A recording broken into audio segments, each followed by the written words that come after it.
All right, as we move now to the race for the White House, Marco Rubio is racing to an early lead over the rest of the GOP field. The Florida senator on top in the latest poll. He's got 15% of the vote now, followed by former Florida Governor Jeb Bush and Wisconsin Governor Scott Walker. Nobody else cracks double digits, and of course a guy named Undecided is polling well at 14%. Rubio also fares the best in a matchup with Hillary Clinton. He's only trailing her by 2 points, which is basically a statistical tie. But let's get away from the numbers a little bit, because some of the ideas that we're hearing, obviously there's a lot of disparity among the Republicans who are running for president. I'm just not hearing a lot of differences in what we're hearing on the campaign trail in 2016 from what we heard in 2012. What's new from Republican candidates? What new ideas are coming forward this go around that separates 2016 from 12? Two things. You have a lot of different ideas here. I mean, from Rand Paul to Jeb Bush, to Marco Rubio, Scott Walker, all of them with different backgrounds, presenting different things, and also they're all playing the sandbox together. Much better than 2012. But in terms of issues, I mean, you're still getting the basic Republican economic plan that we had in 2012. There's not much variance. Yeah. There's not much variance on a lot of the hard issues. Although they're very serious about equality of opportunity, focusing on school choice and welfare reform and the things that really will give opportunity to those who do not have it. No, I get the feeling all of which were found in the last Republican platforms for the last 24 years. So that was a beautifully stated answer, which did not cite us. So which New York City still hasn't adopted and should. Has there been any movement in the Democratic field and the Democratic ideas that seem to be moving to the forefront? I think if you're talking about sort of basic Democratic values, just the same thing as basic Republican values, no, I think those are largely constant. But there clearly has been a greater emphasis on inequality and the impact that inequality has on the fabric of the country. And I think whoever the Democratic nominee is, overwhelmingly likely that it's going to be Hillary Clinton. And you saw that even in her announcement video, an emphasis on being the champion of people who have not been given the same opportunities that they deserve. That's really a focal point for Democrats in a way that maybe it wasn't in years past. So is this, Dominic, all going to come down to personality? Is this going to come down to who people relate to best, who they like the best? Doesn't it always? I mean, political pundits and commentators, we get upset because we want to hear, oh, the Americans care about issues. And at the end of the day, doesn't it always come down to personality? Now, you may identify with one candidate or another in terms of pocketbook issues, in terms of, how you relate more. But, the person, what was said about George W. Bush? What was said about Obama? The guy that you'd like to sit down and have a beer with. Or more relatable. More relatable with. So, I mean, but I do find the poll numbers interesting because I think the Democrats would love if Marco Rubio would end up being the nominee, simply because he's a lightweight and I don't think he's ready for prime time. Mr. Chairman, what's Dominic missing about Marco Rubio?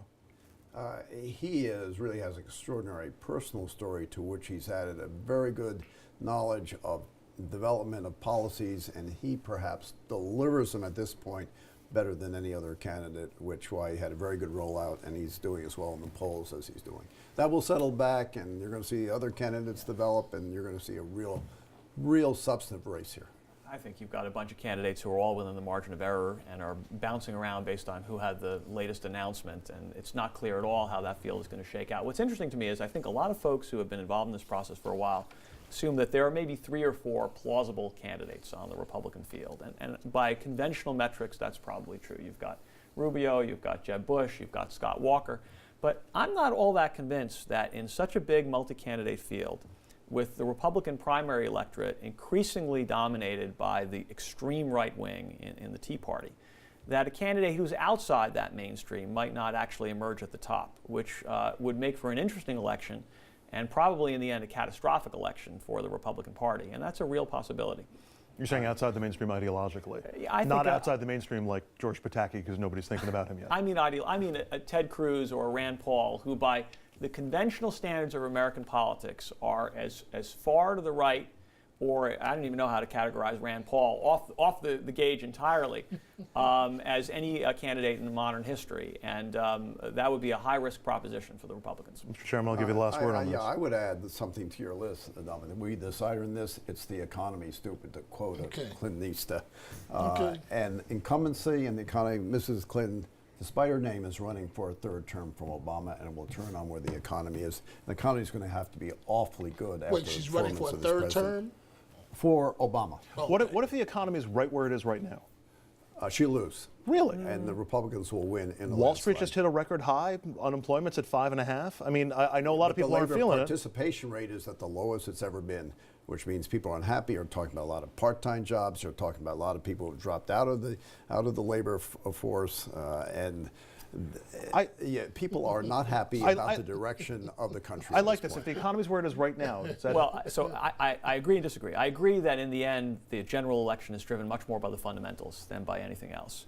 But I would say the fundamentals right now argue for a very close election. And I think that's what most of the political scientists are saying. You look at Obama's approval rating, you look at growth rates, you look at both the positive and negative various trends, and it shows up when you looked at that horse race between Hillary Clinton and Rubio, 45-43. Let's face it, most people don't know who Rubio is.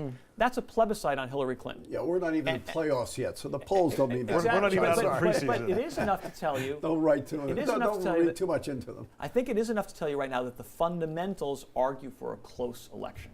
Now, we've got a while before it is actually election day, and there's time for the fundamentals to change, either in a positive or negative direction, depending on your perspective.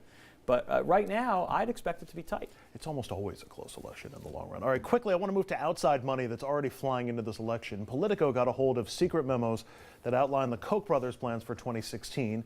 They're the first outside group setting up a massive get out the vote effort. Their group, Americans for Prosperity, is also pouring more money into red states to fight unions and government regulations. The Kochs are candidate shopping, but they appear to like Scott Walker. Meanwhile, billionaire Sheldon Adelson looks like he's leaning towards supporting Marco Rubio. They talk every 2 weeks. Not just a Republican movement here. Democrats have their own sugar daddies in billionaires George Soros and Tom Steyer. And all of these third parties are wresting control from the traditional political parties to a certain degree. And Mr. Chairman, as the head of the Republican Party in New York, is that true? Are they usurping some of the power from political parties, and is that a bad thing?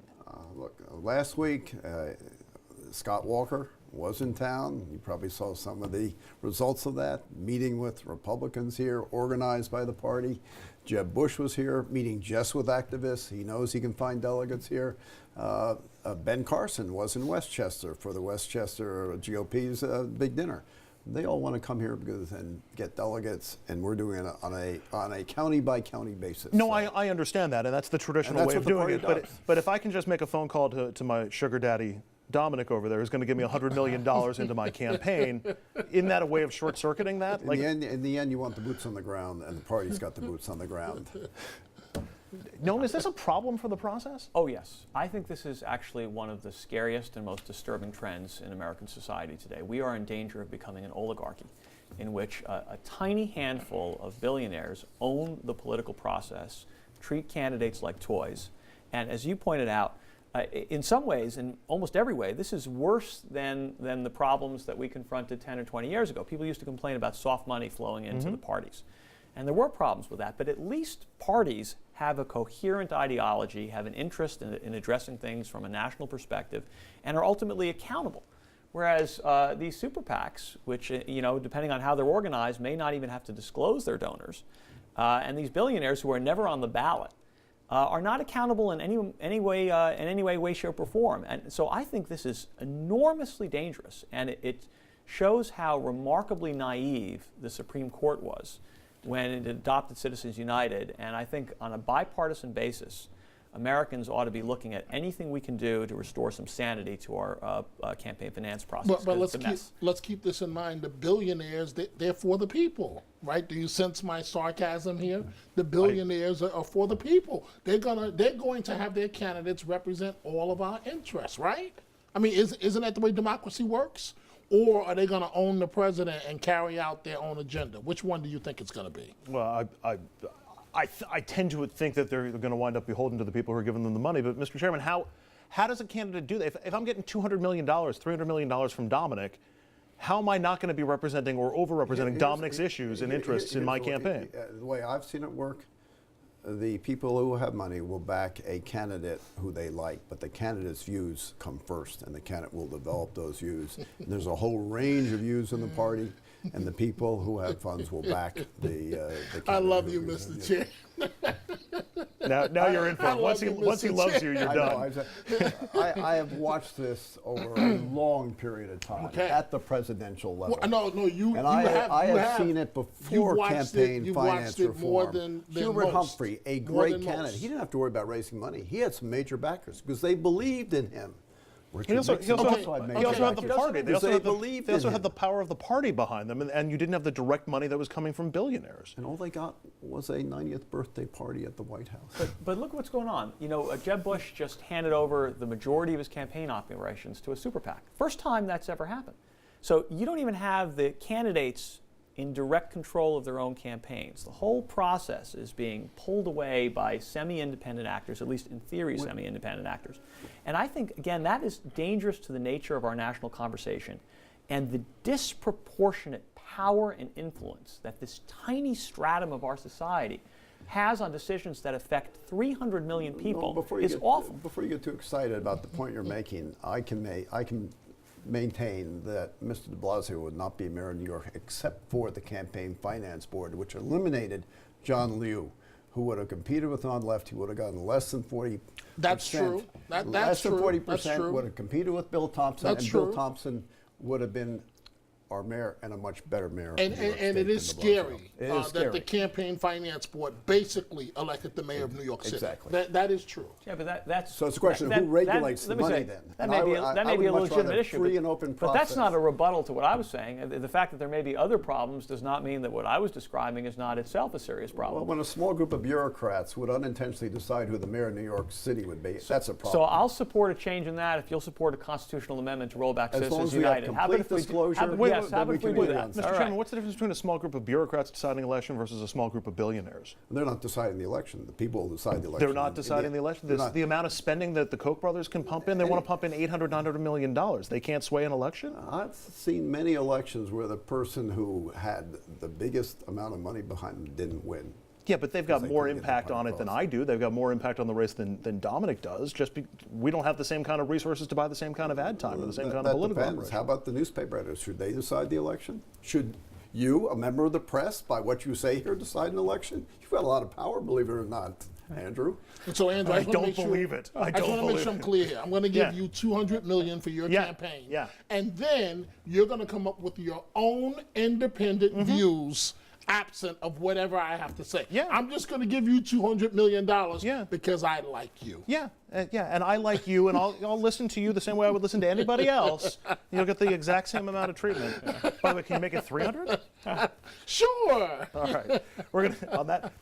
Cash the check. Sign the check right now. All right, we want to get you at home involved in this conversation. Head over to Facebook and Twitter and sound off on today's question: should Dominic give me $300 million? Or should record amounts of outside money flowing into the 2016 presidential race, is that a good thing or is it harmful to the process? And if you want to write a check for a few $100 million, that's not going to hurt either. Up next, Bruce Jenner will speak tonight with Diane Sawyer about his situation and his transition. But will this spark a transgender rights movement as effective as what we've seen in the gay rights movement? We're going to get into that and other topics next.